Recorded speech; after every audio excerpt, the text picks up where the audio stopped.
Welcome to another edition of Wildcat Country. Eric Cohen and Shane Dale. And I'll be honest with you guys, this is one of my favorite non-football shows to do. You know, Shane and I have done this show, just the two of us, for 2.5 years now? And these are the shows when not during football season, because that's always fun. I mean, I'm a football guy. But these are the shows, these next 2 weeks, Shane, that I really look forward to doing between December and September. I don't know if you feel the same way, but just the anticipation, the excitement. I'm so excited right now to do this episode of Wildcat Country. Sense of excitement and also a sense of dread this time of year, just because of the nature of the NCAA tournament. I know we got the Pac-12 tournament first. The NCAA tournament, a lot of good memories over the years, but overall has not been kind to Arizona in terms of each program and fan base has its own set of expectations going to the NCAA tournament, right? And I think Arizona's is more often than not Final Four, or at least once every few years Final Four. It's been over 20 years. A lot of close calls. Great season last year that ended in disappointment, and one bad game or one bad half could end your season. But got the Pac-12 tournament first. I know you're going to be out in Las Vegas for that, and plenty to talk about with our guest, who I know you will mention here shortly. Yeah, Matt Muehlebach, Mr. Triple Double, Pac-12 Network analyst, going to join us in the second segment, and we'll chat with him. We'll find out his grade for Arizona this regular season and what he expects this weekend and beyond for the Wildcats. Here's my thing. Before we get into anything else, Shane, I know this is not going to be a negative show by any means, but I just want to give my perspective on, you mentioned the sense of doom. Like, when I see the bracket usually announced for Arizona, I'm like, oh my God, and I get that doom. I don't feel it this year. It's like, I maybe my expectations aren't as high as they should be. Next year, I'm going to feel it. Regardless of what the team looks like, the Final Four is here. That is Arizona's destiny. I've been saying that for how long now, and I'm going to stand by it. Next year, I call me crazy. No, I won't. But yeah, I remember last time the Final Four was in Arizona, and it was 2017. I worked at ABC 15, and we're talking about, I was in those meetings as far as how we're going to cover the tournament, and we kept talking about contingencies. What are we going to do if Arizona makes the Final Four? And I just wanted to tell everyone, shut up. I want to think about it. And then, of course, they don't make it, and I think they lost to Xavier, that 11th seed that year. But Shane, you look at it, what's interesting. You got Houston this year is the prohibitive favorite to win the title, and the Final Four is in Houston. Wouldn't it be something next year? Arizona, you're going to have Boswell. Now, we'll talk about the roster ad nauseum once the season is over. Is Tabelis going to stay? Is Ballo going to stay? But this Arizona team, on paper, should be really good once again next year, regardless. I think, going into this tournament, let's stick with this one for just a moment. I think this is one of the most unpredictable tournaments in terms of Arizona and the tournament overall. Arizona is a team that I think could lose in the first round to a 14 or 15 seed. I think they're capable. I think they're capable of that. And I think they're also capable of winning the whole thing. I think both are almost as equally possible. And I wouldn't predict either, but I think that it's that wide open. And I think that it's kind of that way with all of college basketball. There is no dominant team this year. You'd think, okay, this team's going to set itself from the pack. And then, whether it's Alabama or whether it's Houston or whether it's Purdue or Kansas, and then they lose, and they lose a couple in a row. So Arizona is one of, I would say, maybe a dozen teams, maybe even more, that's capable of making a run and winning the whole thing. But first, we got the Pac-12 tournament, and it'll be interesting to see if Arizona can improve its current position, which seems to be kind of right on that 2 to 3 seed cusp right after that loss to UCLA. Now, we're going to break down the Pac-12 tournament in our last segment, but first of all, it is time for Buy or Sell, which is presented by our friends at Ice Shaker. As you can see behind Shane and I, we have our ice shakers behind us. Shane is drinking from his. If you're watching the YouTube stream, go to iceshaker.com. Use promo code Wildcat Country, capital W, capital C, for $5 off, or go to fanatics.com and get your Arizona Ice Shaker there. All right, Shane, buy or sell. This is going to be an interesting one. Number one, Shane, Arizona UCLA was a well-played game among two elite teams, and Arizona fans shouldn't be panicked, in part because it was Arizona's last true road game of the season. Do you buy all of that or sell at least some of that? The only part of it I'd sell is my only concern about the game, really, because it's sometimes it's as simple as they lost a good game on the road to a very good team. And maybe it should have been a little closer at the end. They made a couple runs late, cut it to 7. And by the way, I think UCLA gave Arizona a lesson on how to close out a game because Arizona's had trouble with that in terms of turning the ball over late, missing free throws. UCLA didn't have problems with that at all in the last minute or so. They didn't get rattled when Arizona made a bit of a run. The only thing that concerns me going into the Pac-12 tournament is the turnovers are back. Arizona had been doing a better job limiting turnovers, and they didn't against UCLA. Now, UCLA has one of the best defenses in the country, and they're one of the most well-balanced teams in KenPom, but especially on the defensive side, they're very good. So maybe that was a one-time thing, but I'd like Arizona's chances going into the Pac-12 tournament and the NCAAs if they can limit that turnover number to 10 to 12 or even below 15. But UCLA, I actually think I don't know if they're a better team. I think they're very evenly matched. I think they're a more well-rounded team in terms of both offense and defense. They are undefeated at home this year. So in that regard, look, they beat USC earlier in the season or earlier in the week. I don't think anything that happened this past week, it was a surprise. So I'd say let's just move on and go to the NCAA tournament. So I will buy that it's not that big a concern. Yes. Not that big of a concern, but I thought it was a very well played game among two elite teams. I thought Arizona would get blown out. I said that on last week's show. And they hung in there. They were for the entire game. They were there. They were down by 3 at halftime. Second half, beginning of the second half, got away from them a little bit. But at this point, I actually thought they played better than I expected against a team that was fired up for revenge in a tough place to play and a very good defensive team. And Arizona still exploited them and had a very good scoring night. Not phased at all by what I saw on Saturday. Well, and here's my weekly Casey Jacobson reference. I had him on. I talked to him by myself because you were I think you're off celebrating your 40th birthday. That's right. Selfish yeah, right. And shunning the show for that purpose.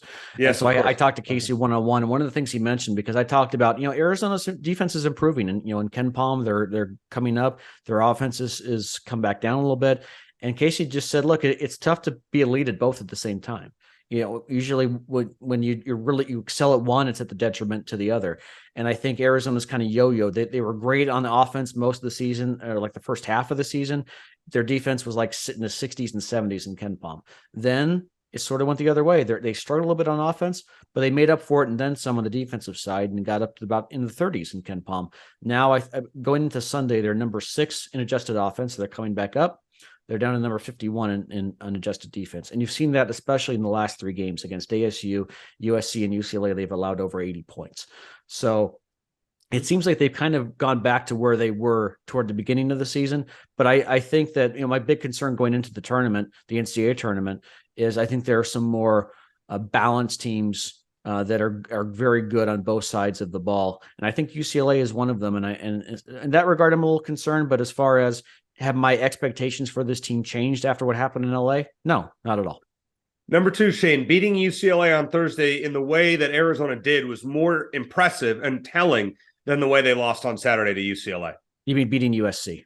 Beating USC, I'm sorry. Yes, correct.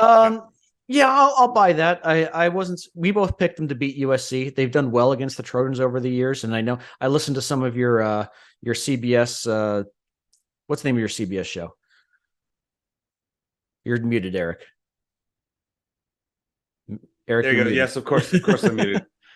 Early Edge in 5 is the name of it. Give you a chance to plug your show. And Thank you. Yes. Well, we got a chance to plug on Thursday's show. That's true. Got a chance to plug Wildcat Country on there because I picked Arizona to beat USC and cover the line, which they did. Yep. But yeah, I really felt confident that Arizona's going to win that game, and they did.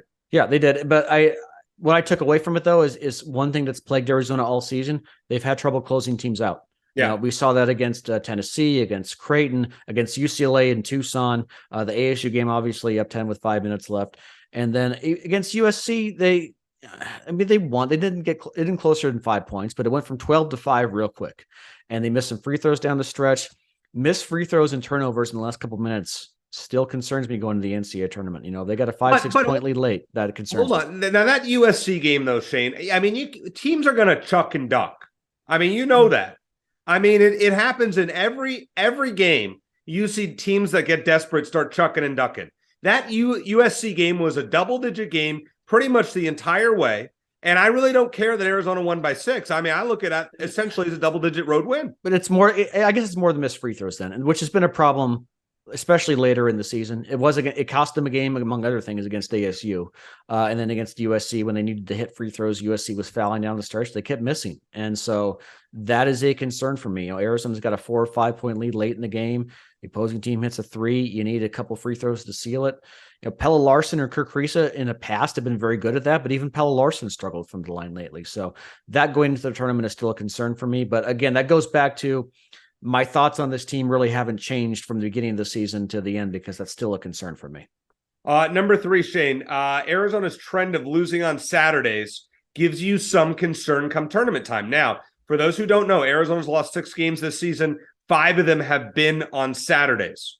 UCLA, I get. They've lost to 5 unranked teams, 5 now that are unranked teams, and UCLA. And 5 of those games since January 1st have happened on a Saturday. Yeah, it's hard to say whether that's a trend or whether that's just sort of a coincidence. I mean, like you said, it was predictable they were going to beat USC and lose to UCLA. I think if the schedule was the other way around, it probably still would have happened that way. The week before losing to ASU, that was their only game. And so that was just kind of a weird, maybe rivalry kind of game. But it was a fluky loss too. I mean, let's be honest. There was that. Yeah. So I don't know that had to do with as much with being on Saturday, but I do think there is something to the possibility that their bench or lack thereof, they get a little tired at the end of games. And so maybe that doesn't bode well for them going into the Pac-12 tournament, which is the only time all season other than the Maui Invitational where they have to play games on consecutive days. So they're going to be really tested there. Now, they were tested last year too when Kirk Risa went down with an injury. Right. They were shorthanded in that tournament, and they went on and won it anyway. And I think that basically the home crowd they have in Las Vegas had something to do with that. But yeah, it's a concern, especially when you think back to last year when they very nearly bowed out in the second round of the tournament, which was on, I guess it was a Sunday, but still the second game in 3 days, the same concept. So it's a concern. Whether it is just a coincidence or something more to be concerned about, I'm not sure. But the facts are facts, and that's one you can't deny.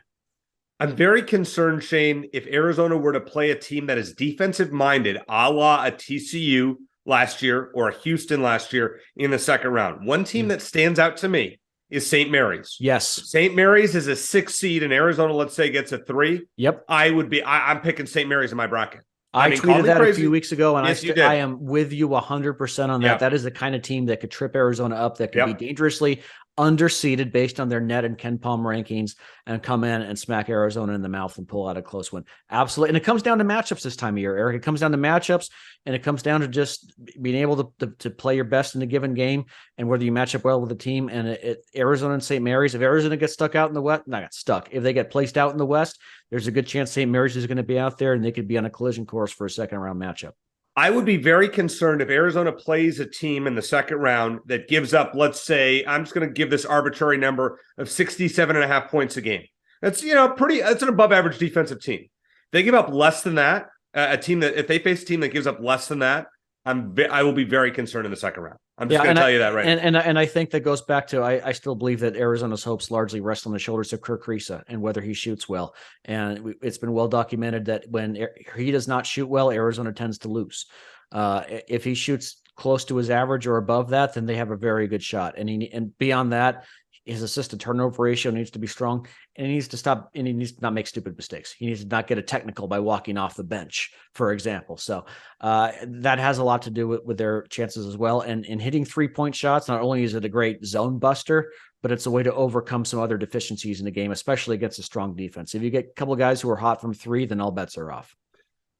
Number 4, Shane, Arizona is locked into at worst a number 3 seed in the NCAA tournament, regardless of what happens this weekend. Buy or sell? I'm going to buy it. I'm a little surprised because I remember on Friday, I think it was, Lenardi had Arizona as the 3 seed in the West, which I would take that scenario in a heartbeat. But then after the UCLA game, they lost that game. Then all of a sudden he has them as a 2 seed, I think in the Midwest. I forget.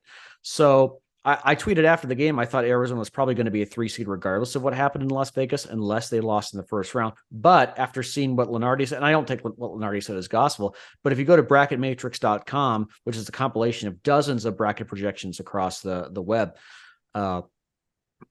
they're still in as like that last 2 seed, which surprises me a little bit. Maybe it shouldn't, because they have some very good wins, but they also have some bad losses. So I think if they lose in that first round, especially if it's to Stanford, that opens the door for them maybe to be bumped down to a 4, worst case scenario. But yeah, I think 3 seed they're pretty secure in. I think they'd probably have to win the conference tournament to get a 2, at least a 2 in the West.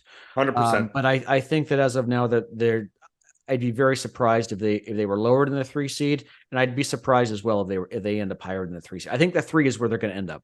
I just don't think they can end up the 2 in the West, Shane. I just don't see it. Honestly, I think is UCLA going to be the 1 in the West? Then Arizona's, I mean, I guess they could be the 2, but it's doubtful. They usually put 2 teams from the same conference as a 1 and 2 in the same region. It goes to whether how big a deal the conference tournaments are. We talked to Jerry Palm about that last week, and he said they're not a big deal. So if they're not, then maybe Arizona's fate is already kind of sealed in that regard. Here's what I want to see. I mean, it's also if Arizona gets to the finals against UCLA, I think there's a chance they could end up the 2 in the West if they lose to UCLA, if UCLA gets the 1 in another region.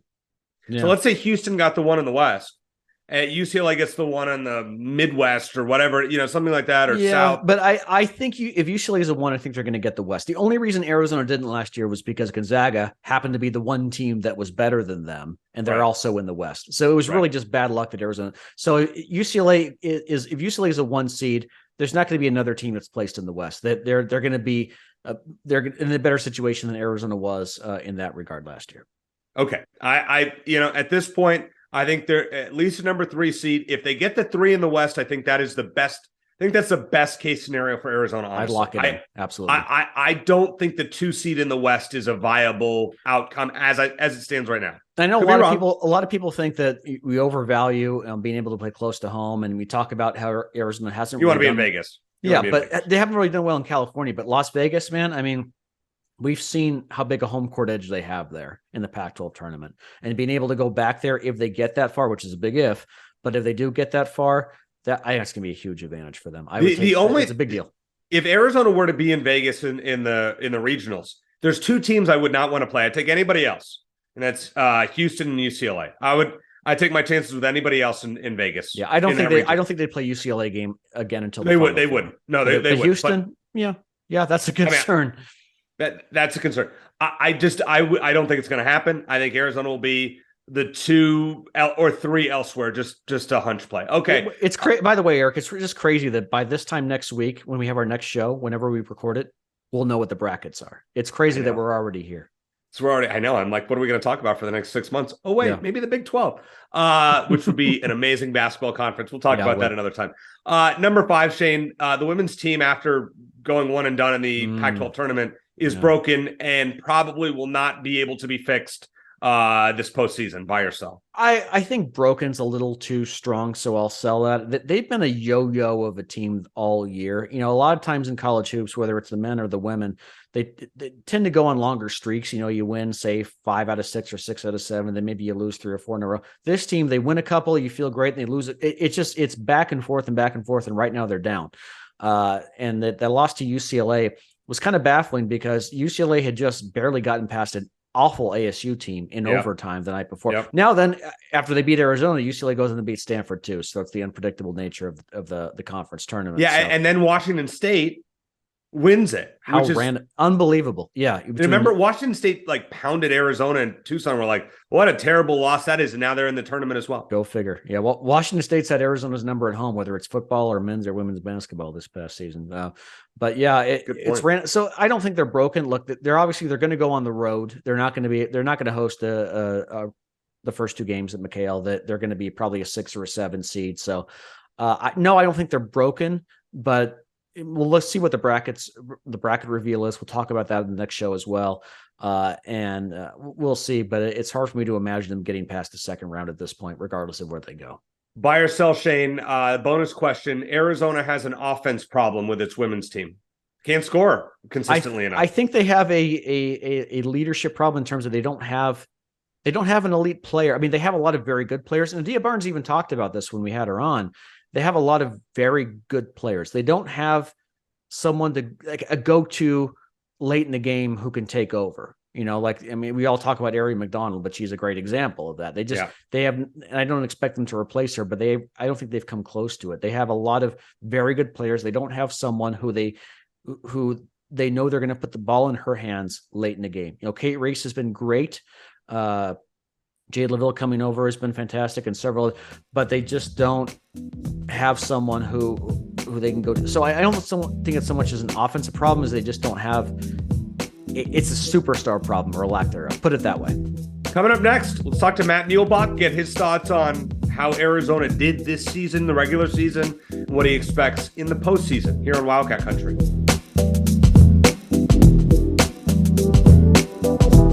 Scooby, we sent you an ice shaker.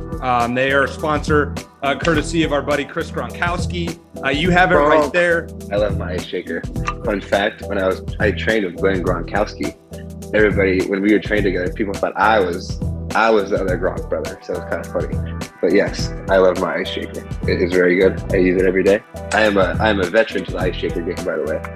What's up, Wildcat Country? Chris Gronkowski here. Use coupon code Wildcat Country at iceshaker.com. Shane, very glad to have on one of our favorite basketball guests, Mr. Triple Double, Pac-12 Network analyst Matt Muehlebach. All right, Matt, I'm going to start you with a hard one. If you were to give Arizona's regular season a grade, A through F, what would your grade be and why? I would give them an A. I would give them an A because I think, I had Arizona at the start of the season about 17, 18 in the AP poll. And I think that's what they were, right? I think they were picked where I would have them. And I think in some respects they were victims of themselves. They played so well early. The Maui, I think, was a real surprise to me. And then they played so well in the non-con. Tennessee, they played great. Obviously, Indiana, they played great. And I thought the league season for them was a little bit regression to the mean. I mean, I think they're a really good team. I didn't think they were a top 5 team. And I thought so. In some ways, I think people got a little excited because, okay, they lost a few games in conference. But look, I think Tommy's done such a great job. He's almost, like I said, a victim of themselves because they've played a little above their head. When you lose 3 NBA guys in the top 33, I don't care what happens. I mean, the perfect example for me was my junior year. We lost Sean Elliott, Anthony Cook, and Kenny Lofton. And you don't understand, like, you don't feel it until you're in the season, like how much you miss those guys, and you have to like recreate what you do and kind of create a new identity. And I thought this team did an amazing job of doing that this year. Matt, let's talk about the trip to LA. We're just going to gloss over that last game in Tucson and talk about the LA trip. Took care of business at USC, even though it got a little dicey there in the last minute. The UCLA game, I mean, they lost on the road to a very good team. They tried to make it interesting late. What are your overall thoughts from that trip? From the LA trip, I think, look, whenever you split a road trip, and especially against a top 3 or 4 team in the country, and then another team that's probably top 25-ish, I think it's a success, huge success. I mean, I think the UCLA game could be the greatest thing that ever happened to this Arizona team because they got pushed around, they got bullied. It's the exact same thing that happened to them last year. They got bullied at Pauley, and they corrected it when they got to Tucson. Now, they got bullied a little bit against TCU and Houston, the tournament. We saw that. And so I think this will be a good learning experience for them. Great win against USC. SC, I'm telling you right now, they could win the tournament in the Pac-12. They're very, very talented. That team is so underrated in terms of its talent level. Even though they kind of fluttered the game away last night against ASU, and they had it in control for 38 minutes or whatever it was. ASU made a great comeback. But SC still won it. But SC is so underrated, in my opinion. They are crazy talented. So to win that one's huge after not a great game. I think Arizona was bouncing back off of their bad game to win that SC game. So great job by them. Look, like I said, UCLA is really good. Their Final Four good. Now, the Jalen Clark injury sucks. I mean, that sucks for UCLA. But they're really, really good, and they bullied Arizona last night. I want to talk about the way that Arizona's been closing games, or more specifically, not been closing games. I feel like that's been a problem all year. Whether they made the game against Tennessee a lot more interesting than it should have been. The home game against UCLA, the Creighton game, obviously the ASU game. They're up 10 with 5 minutes left, and even against USC, they sort of cracked the door open there. They're turning the ball over and/or missing free throws. How big is a concern is that for Arizona going into the Pac-12 tournament and the NCAAs?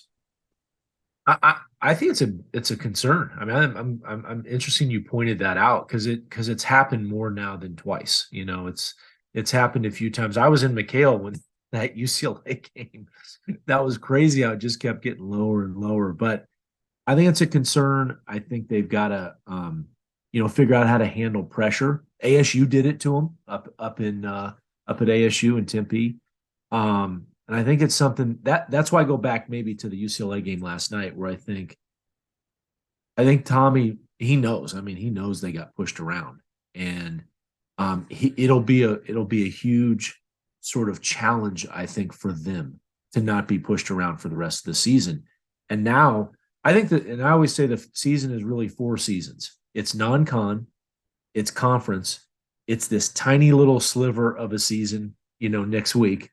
And then it's, the big dance where everything counts. And so when you go into these last 2, I think Arizona is going to be well equipped, at least to understand what its challenges are. And I think Tommy will really challenge this team, with that. And we'll see how they respond. Matt, do you make anything of the fact that 5 of Arizona's 6 losses are on a Saturday? I didn't know that. That's a great call. No. I don't know. I haven't thought about it. I didn't know it, so I don't know. What I find interesting too, so I'm going to think about that you mentioned that. I am going to also mention, I guess, because you could make the argument, right, that their bench, doesn't, they don't play a huge bench. They're playing 7 guys right now. Maybe. I think it's interesting that Arizona, when they lose, they typically lose by more than 10. It's crazy. And I think a lot of it is, I'll compliment Arizona. It's a little bit like I got a Warriors t-shirt on right now. It reminds me of the Warriors a little bit. And I've said this a couple times this year, where they're like a Formula One race car. And when everything clicks, man, it clicks unbelievably. They don't grind games out. It's not, which is a compliment. I love how they play.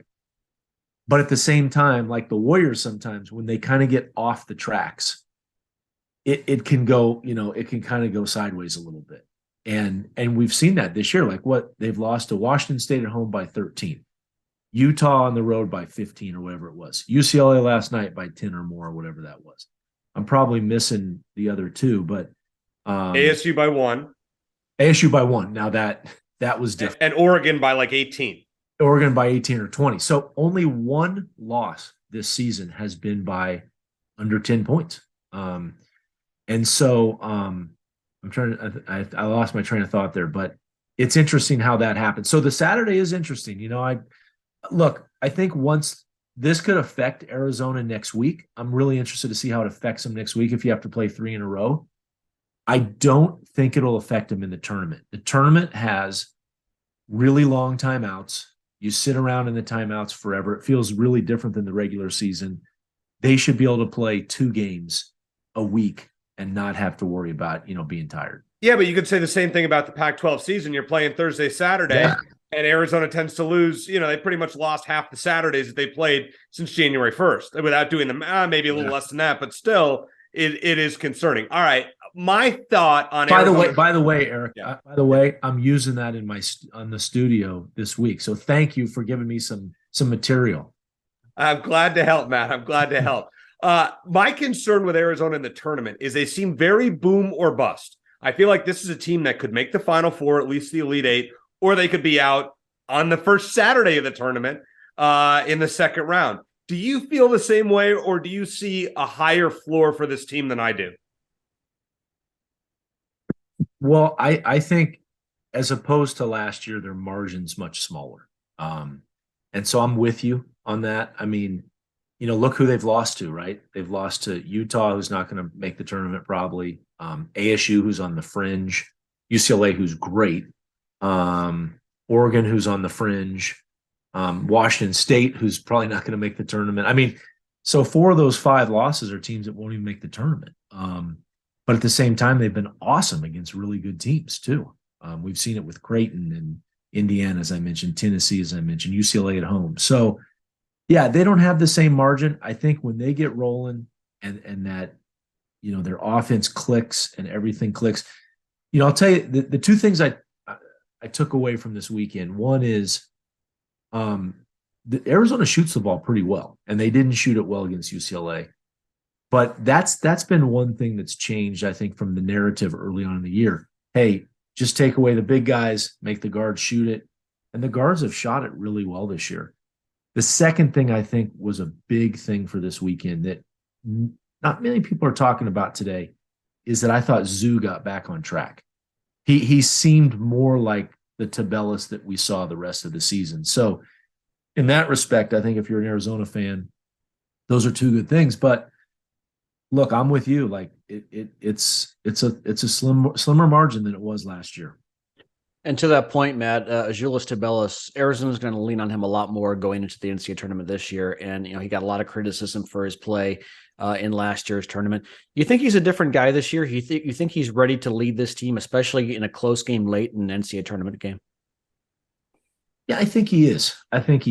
Now he gets a lot of buckets, in transition, off of really good offense. It's not like he's a clear out guy and he just goes and gets you a bucket every time. So, I think, and there aren't a ton of foremen that do that, right? Unless it's just a really special kind of perimeter guy that can handle it and really, but I think they can lean on him. And except for the little dip we saw the last 2 or 3 weeks, we saw a couple little games. And I'm not sure why that happened. There was some frustration. He kicked the ball into the stands. So one game I thought was kind of funny. I don't mind people showing their emotion, and losing it, like just having a little bit of frustration, like let it go. But I thought, like I said, I thought his response this weekend was telling that he kind of, I call him the Lithuanian locomotive, and the locomotive got off the tracks a little bit, but I thought he got back on, Thursday, Saturday. All right, man, I got 2 more for you on a positive note, because I feel like we keep challenging you with, okay, why isn't Arizona better here? Let's talk about the positive, and that's Kylan Boswell. And he's really upped his game from the beginning of the season. Just I guess it's a 2-part question. Number 1, how important is he to their NCAA tournament chances? And number 2, how good could he be at Arizona? Could he be a future lottery pick? Wow, that's saying a lot. I haven't even heard that. That's like, I like that you're going out there with it. I haven't thought about that, but lottery picks are usually like crazy athletic guys if you're under 6'5", So I think that's a lot to say. I wouldn't go that far yet, but the fact that you're saying it is kind of cool that we're even having the conversation. He's super important because, like Eric said, I mean, their bench is thin, or you were alluding to, you didn't say it, I said it. Their bench is thin. They're only playing 7 guys. They've got to have help from guys coming in. And there are going to be games that her and Ramey don't shoot it perfectly, and they're going to be off. So you need to have that spark. And look, we all know it. In the NCAA tournament, late shot clocks, guards have to make plays. You have late shot clocks, you have big possessions, and typically it's screen and roll, and it's guard stuff. And so I think he's going to be in some of those. What I saw early in the season, he missed every shot short, every one. Like he could not get the ball above the rim. And everything was flat, short. And I think it was just, again, we all talk about how young he is. I think it was all that stuff, right? And now you look at that jump shot. I mean, it's pure. It is super pure. And he plays, I'm going to give you a comp. I'd love to hear both of your comps on him. But the coaches always talk about this now. He plays off of 2 feet. He plays super solid. He doesn't, and it reminds me of the kid that was, why am I forgetting his name? That was at the Mavericks last year and went to the Knicks. The lefty. Jalen Brunson. Brunson plays off of 2 feet. He doesn't speed himself up. He doesn't like jump off, and make decisions in the middle of the air. He plays really patiently. And that is exactly, to me, how Boswell plays. Okay. And the reason I brought it up is because there was a mock draft expert who said that Boswell could be looking at a first round pick next year, to which I said, no, he has to stay for at least 3 years. I want him for at least 3. My last question for you, Matt, give us at least a preview of the quarterfinals of the Pac-12 tournament, because we know Arizona is going to play either Utah or Stanford. They beat Utah at home, lost to them in their first Pac-12 game. Stanford's the only team Arizona's played this year that they haven't beaten. Give us a quick preview of both of those potential matchups. So I'll start with Utah. The interesting thing about Utah is they fell off the map the last month because they had injuries. So Gabe Madsen was their second leading scorer. He was out for a month or whatever. And once he was out, they just had no second go-to guy. And it really killed them because they're thin. And Raleigh Wooster was out when he got hurt against ASU a couple weeks ago. So they've been hurt, and now all of a sudden they're healthy. Now, they didn't look good against Colorado yesterday at all. But I'm telling you, Utah is a scary team because of that coach.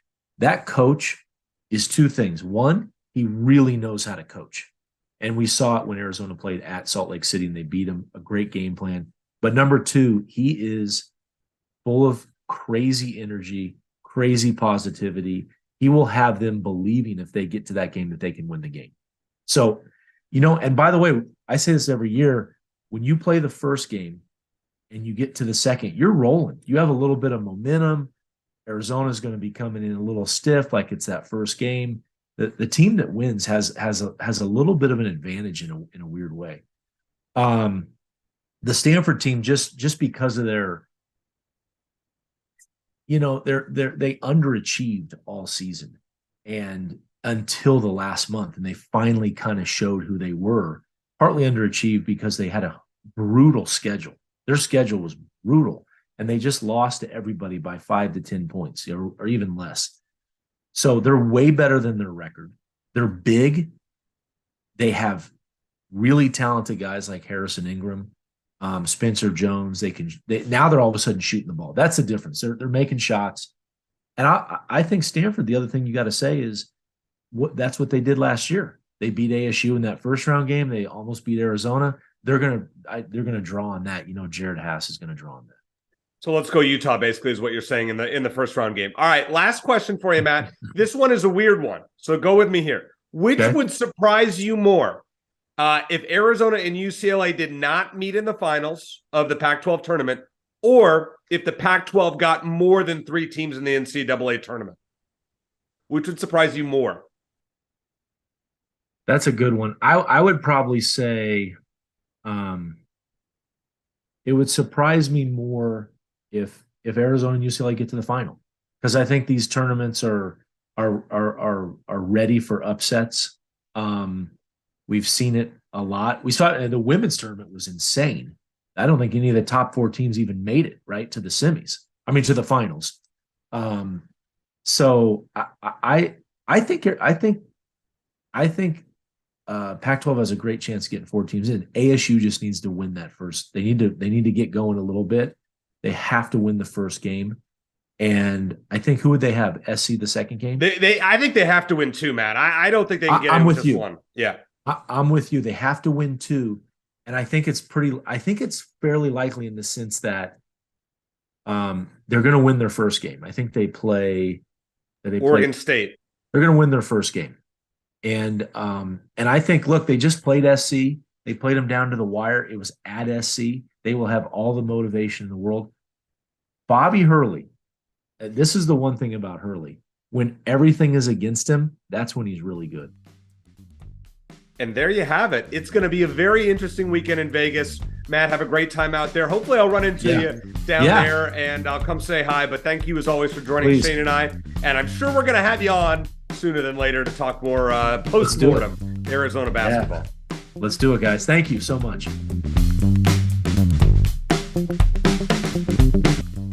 If If you're looking to add value to your sports cards, you've got to check out dtsportscards.com. They're an authorized dealer for PSA, which means you'll get great prices on your submissions if you go through them. And for just $2 a card, DT Sports Cards will take a close look at each card you submit and let you know whether it's worth grading. I just submitted some high-end hockey cards. They took a very close look, said they're good to go, and they all earned a PSA 10 grade, which tripled the value of each card. DT Sports Cards is located right here in Arizona. They provide quick, personalized service through email or direct messages. Find them online at dtsportscards.com and check them out on Instagram at dt_sportscards.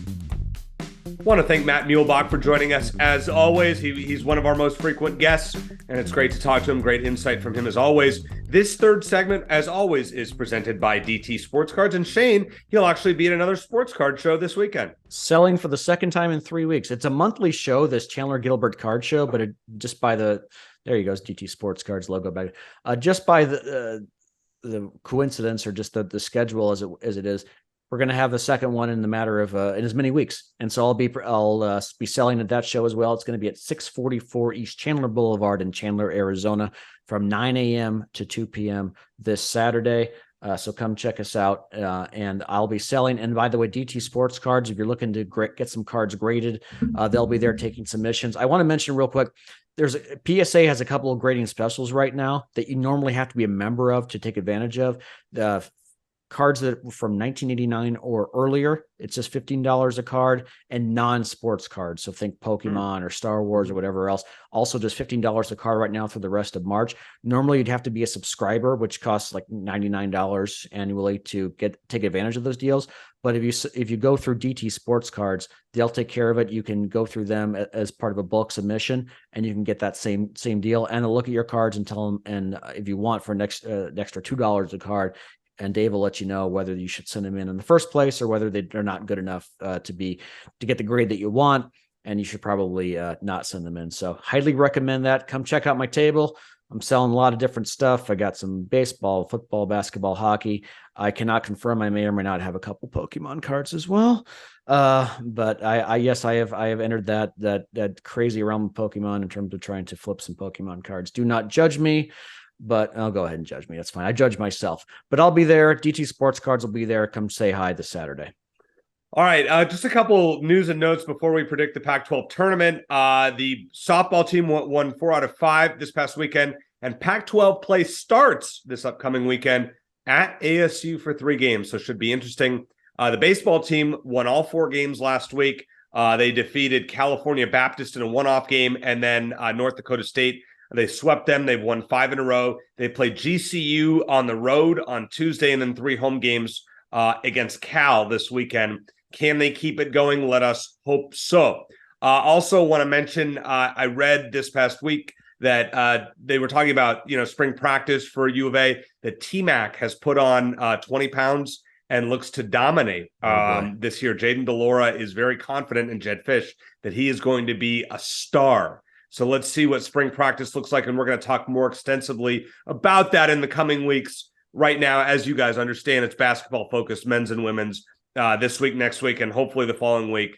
And then we can transition, a few weeks after that and talk more football as the spring game comes around, baseball, softball, Big 12, whatever it looks like in the coming weeks. But Shane, I don't know how many more of these Pac-12 tournaments, let's be honest, that we're going to have talking about for Arizona. I know I'm just kind of getting ahead of myself here, but you just don't. I mean, at this point, with the uncertainty of the conference, we know that UCLA and USC, this is their second to last one. I will be there starting Friday. I'll be there Friday and Saturday. If Arizona's not there Saturday, I may not buy a ticket, but I will definitely be there Friday night. Let's talk about just kind of some predictions. I'll go game by game. Just give me a quick winner, and if you have any thoughts, we'll do the first games on Wednesday. Washington, the 8th seed against 9 seed Colorado. Who you got? Oh, we're going to go through all of them. Okay. Yeah. Washington State's on a roll right now. This is Washington. Washington. That's right. Yeah. Washington State's the 5 seed. Yeah. You're right out there. Washington and Colorado. I'll go with the Buffs. I don't think Washington's that good. I agree with you. I think KJ Simpson leads the Buffs to a minor upset against the Huskies. I think we can both agree that Washington State's going to beat Cal in the 5-12 game. We'll just move on from there. Matt Muehlebach talked about it. Utah and Stanford. really interesting game on Wednesday. Arizona will get the winner at 7:00 Mountain Time on Thursday. Who you got? I'm leaning Stanford mainly just because I want to see Arizona get another crack at them. And so Arizona can say they've beaten every team that they've faced this year because Stanford's the only one. I'm going to lead Stanford. Utah struggled down the stretch. Yeah, Utah has not been very good. And when these two teams met this season, Utah won the first one on the road and lost the second one at home. As you said, Utah has been bad. They've lost 5 in a row, and I think they pretty much end their season, lose 6 in a row, and I think Stanford gets the W. And then ASU and Oregon State, I think we can both agree that ASU gets the job done. Yep. As much as I love Wayne Tinkle, he's not making another run in Vegas this year. Yep, agree. Okay, on Thursday, the games that we expect to see. UCLA and Colorado, the 1 against the 9. Will the Bruins have any trouble here, Shane? Maybe a little bit early on. I mean, they struggled in the first half against ASU and U of A at home, so maybe the same thing happens. But I think UCLA ends up rolling in that game. In what I consider one of the most interesting games of the entire tournament, number 4 Oregon against number 5 Washington State. We know Dana Altman is a great coach, great tournament coach, great conference tournament coach. But Washington State really playing good basketball right now. Who you got here, Shane? I'm on the fence on this one. I think, like you said, Dana Altman, his guys will be ready for this tournament. And both teams know they'll need to win the tournament to get in, most likely. Oregon, I don't think they're getting in unless they win the whole thing. Washington State definitely isn't. I'm kind of on the fence on this one. I'm going to, as much as I want to say Washington State, I'm going to lean the Ducks. I think Dana Altman's guys are going to be ready for this tournament. I actually like Washington State here, Shane. I think they pull the upset. They're a scary team to me, and I could see them upsetting UCLA on Friday. Just a hunch play. If there's going to be an upset, I could see Washington State being that team, just kind of like they did on the women's side. Arizona against Stanford, is it payback time for the Wildcats on Thursday? Yeah. That's I'm more concerned about a possible Arizona-Utah rematch. I think that might be a close game, but I think Arizona would roll in a rematch because you think about what they've done against Utah and Oregon and Washington State. When they played them the second time, they've taken care of business. USC and ASU in what would be the late game on Thursday night. The Sun Devils need it to get in. I think the Trojans probably safely in at this point. Does ASU pull the upset? Let me ask you first. Do you want ASU to win that game? Would you want Arizona and ASU to match up again? You want to see Arizona get a chance to pay back?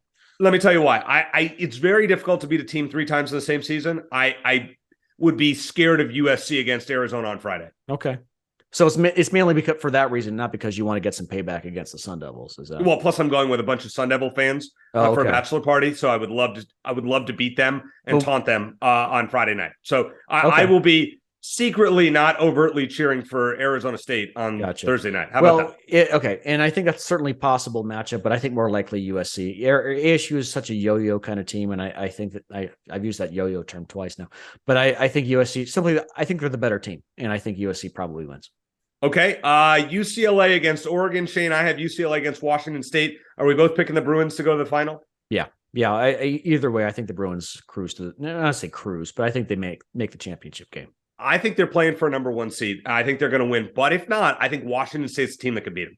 I really believe that. Okay. All right. Arizona against USC or ASU. So my opinion is this. I think USC has a better chance of beating Arizona than ASU does. Significantly better. I think I would be scared that I think USC Arizona would be a very close game one way or the other. I would lean Arizona in a really close one, like last possession type thing. And I think Arizona would beat Arizona State by 7 or more. I think it'd be a nice payback game. So I'm going to say Arizona wins that game, but I think it's going to be close. If it's ASU, I think it's a close game, but I think Arizona wins. If it's USC, I'm not terribly concerned just because if Arizona can beat USC on the road, they can beat them at home, and it'll essentially be a home game for them. So I like Arizona to get the championship game either way. Okay, so we're going to say Arizona, UCLA. We're both going to agree on that. Who you got in the championship game if that were to be the end result? I think UCLA in a classic. I think UCLA is I think they're just a slightly more well-rounded team. Now, Arizona beat them last year without Kirk Kriisa, so it's certainly possible. Arizona's going to have the home court edge like they always do in this tournament. And the only team that really comes close in terms of fans in Vegas is Oregon. I don't think Oregon's getting there. So but I'm going to lean UCLA. I just think they're a slightly better team. I think they're on a bit more of a roll right now. I think they're clicking. They're a little bit deeper. And I think all those things are going to add up to a anywhere like a 2 to 4 point win. Yeah, I actually think if Arizona were to play UCLA again, if they play Arizona State on Friday, I think Arizona. Just call me crazy. If Arizona beats Arizona State on Friday, I think they win the Pac-12 tournament. Okay. If Arizona plays USC on Friday, regardless of the result, I think UCLA wins the Pac-12 tournament. You think that even if Arizona beats USC? Yeah. How do you get, how do you get there? Because I think USC will take more out of Arizona than ASU. Okay. And Arizona, I mean, just like the Maui. Now, maybe I'm wrong. Just kind of weird logic. This is just a gut feeling. I don't have any stats to back myself up for this one. It's just a pure gut feeling. Arizona plays ASU on Friday night. They win the Pac-12 tournament. Arizona plays USC. Interesting. UCLA wins the Pac-12 tournament. Interesting. Okay, I'll go with that. Either way, I'm taking UCLA. I'm taking basically chalk. I know it's boring, and what could be a very unpredictable conference tournament, but I don't think this one's going to be as crazy as the women's side. I think it's going to be chalk with UCLA winning the close game over Arizona in the final. What I would like to see on Saturday, to be honest with you, I would like to see. Well, first of all, I'd like to see at the games I would be at. If for Arizona to beat ASU and play either Oregon or Washington State in the championship game. A revenge game. Yeah. Either would, and Arizona would be the favorite, and the other team would be playing for a chance to get in the tournament. Yeah. It would be a fascinating game. Be fun. Yeah. One team UCLA would definitely be great. Like if Arizona, UCLA, both teams are in the tournament firmly, but you get that desperation factor if it was one of the other teams. Yeah. Make a prediction, Shane. Arizona is seeded where next week? And when we're breaking it down on next week's show, where is Arizona going to be? I think they're going to be a 3. And I think, I think they're going to be a 3 in the West if UCLA is not a 1, because if UCLA is a 1, they're going to be in the West. If UCLA wins the Pac-12 tournament, decent chance they're going to be a 1 seed. So as much as I would love to see them as a 3 in the West, I think based on my prediction that UCLA is going to win the Pac-12 tournament, I think that'll be enough to get them to a 1 seed in the West, which means Arizona is likely going to be a 3 seed elsewhere. I believe Arizona will be a 3 seed in either the Midwest or the South. If they don't win the Pac-12 tournament, if they win the Pac-12 tournament, I believe they'll be the 2 seed in the Midwest or the South. You don't think they get a 2 seed in the West? Nope. Interesting. I think the 2 seed in the West is out. Okay. I think the only way they get a 3 seed in the West is if UCLA is a 1 elsewhere. Fair enough. Okay. That would be my prediction. Maybe, but hey, listen, I'm not a bracketologist. I don't know what the heck I'm talking about. I'm just guessing like you guys are. Anyone can be a bracketologist, Eric. No, it's science, as we found out from Jerry Palm the other week. Thanks to Matt Muehlebach for joining us. Great to catch up with him. For Shane Dale, I'm Eric Cohen. Let's have a great week. Let's bear down, and let's hope that we bring home another Pac-12 championship. Bear down.